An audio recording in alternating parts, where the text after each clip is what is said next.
Aprendamos todos a leer. Fonemas, unidad 4. Hola chicos, han llegado a la unidad 4. ¡Qué emoción! En este momento ya están en la capacidad de leer cualquier texto y aprender de otros temas a través de la lectura. Ahora vamos a estudiar los fonemas menos frecuentes de nuestro idioma español. ¿Estamos listos? Comencemos. Jorge, jaguar.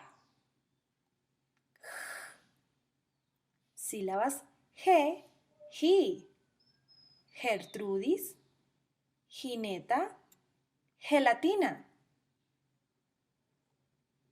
Sonidos güe, gui. Agüita, cigüeña.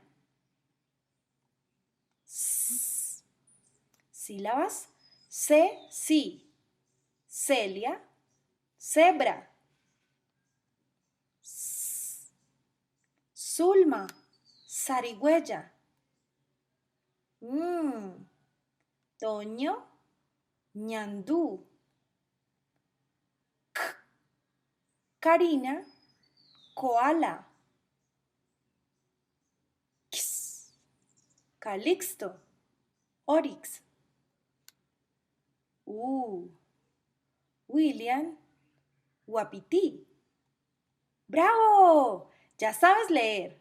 Ahora leerás para aprender.